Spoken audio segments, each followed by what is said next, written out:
তেঁতুল টকস্বাদের ভেতরে লুকানো অমৃত, জানলে অবাক হবেন। শরীর অসুস্থ হলে আমরা ডাক্তারের কাছে যাই, কিন্তু প্রকৃতি নিজেই তো অনেক ওষুধ দিয়ে রেখেছে আমাদের আশেপাশে। সেই ওষুধের নাম তেঁতুল। টকস্বাদের এই ছোট ফলটিকে আমরা খেলাম চাটনি করে, কিন্তু জানি না এর মধ্যে লুকিয়ে আছে হার্ট, পাকস্থলী, দাঁত, এমনকি ডায়াবেটিসের জন্য অলৌকিক উপকারিতা। আজ জিকে সুস্থ জীবন আপনাকে জানাবে তেঁতুলের সেই 5টি গোপন স্বাস্থ্য রহস্য, যেগুলো জানলে আপনি আজ থেকেই এই ফলটিকে ভালোবাসতে শুরু করবেন ইনশাল্লাহ। তেঁতুল খেলে কি শরীরের রক্তের পরিমাণ বাড়ে না কমে? বাড়ে, কারণ তেঁতুলে রয়েছে প্রচুর পরিমাণ আয়রন ও ভিটামিন সি, যা রক্তে হিমোগ্লোবিন বাড়াতে সাহায্য করে। একে বলা হয় প্রাকৃতিক রক্ত উৎপাদক ফল। তেঁতুল কি হজমের জন্য ক্ষতিকর? না, বরং হজমের জন্য এটি আশীর্বাদ। এতে থাকা টার্টারিক অ্যাসিড ও ডায়েটারি ফাইবার পাকস্থলীকে করে শক্তিশালী, হজম শক্তি বাড়ায়। তবে খালি পেটে বেশি তেঁতুল খাওয়া ঠিক নয়, কারণ অ্যাসিডিটি হতে পারে। তেঁতুল কি ওজন কমাতে সাহায্য করে? হ্যাঁ, এতে থাকে হাইড্রক্সি সিট্রিক অ্যাসিড, যা চর্বি জমা হওয়া রোধ করে এবং ক্ষুধা কমায়। নিয়মিত 1 গ্লাস হালকা তেঁতুল পানি দুপুর বা বিকেলে খেলে ওজন কমাতে সহায়তা করে। তেঁতুল কি ডায়াবেটিস রোগীদের জন্য ভালো? হ্যাঁ, কিন্তু পরিমিত মাত্রায়। তেঁতুলে আছে পলিফেনল, যা ইনসুলিন সেন্সিটিভিটি বাড়াতে সাহায্য করে, তবে অতিরিক্ত খেলে রক্তে সুগার ওঠানামা করতে পারে। তেঁতুল দাঁতের ক্ষতি করে, এটা কি সত্য? আংশিক সত্য। তেঁতুলে থাকে প্রাকৃতিক অ্যাসিড, যা যদি দাঁতের উপর লেগে থাকে অনেকক্ষণ, তাহলে এনামেল ক্ষয় হতে পারে। সমাধান: তেঁতুল খাওয়ার পর পানি দিয়ে মুখ ধুয়ে ফেলুন। তেঁতুল শুধু মুখে টক লাগানোর জন্য না, এটি একটি পরিপূর্ণ স্বাস্থ্যবান ফল। আল্লাহ তাআলা আমাদের জন্য দিয়েছেন এই ছোট ফলটিতে অশেষ উপকারিতা। আপনি যদি সত্যিই নিজেকে ভালোবাসেন, তাহলে আগামীবার বাজারে গেলে শুধু ফল না, 1 চিমটি তেঁতুলও নিয়ে আসুন। আর জিকে সুস্থ জীবন আপনার সুস্থ জীবনের নতুন সহযাত্রী হতে চায়।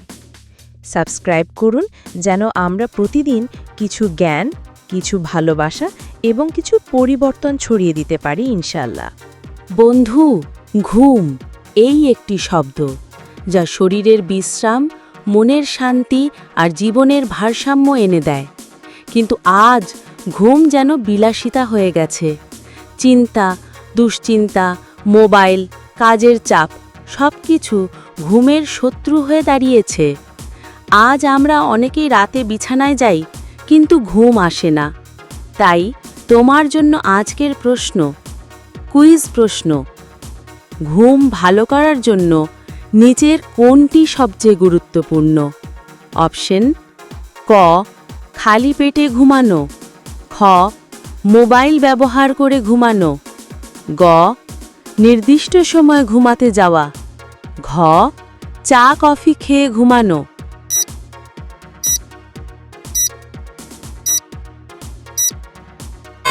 সঠিক উত্তর গ, নির্দিষ্ট সময়ে ঘুমাতে যাওয়া। ঠিক। এখন আসো জেনে নিই ভালো ঘুমের 5টি ইসলামিক ও স্বাস্থ্যকর উপায়। 1. নিয়মিত সময়ে ঘুমাতে যাও ও জাগো। প্রতিদিন একই সময় ঘুমালে শরীর অভ্যস্ত হয়ে যায়, ঘুম সহজে আসে, মন ও শরীর থাকে সতেজ। 2. অজু করে ঘুমাও এবং শোবার আগে দোয়া পড়ো। রসুল সাল্লাল্লাহু আলাইহি ওয়াসাল্লাম বলেছেন, অজু অবস্থায় ঘুমানো মুমিনের গুণ। বুখারী। এই অভ্যাস শুধু ঘুম নয়, বরকতও এনে দেয়। 3. ঘুমানোর আগে অন্তত 30 মিনিট মোবাইল বন্ধ রাখো। স্ক্রিনের আলো তোমার মস্তিষ্ককে ঘুমে যেতে বাধা দেয়। এর ফলে ঘুম আসতে দেরি হয়, ঘুম ভাঙা হয় বারবার। ঘুমানোর আগে গরম দুধ বা হালকা কিছু খাও।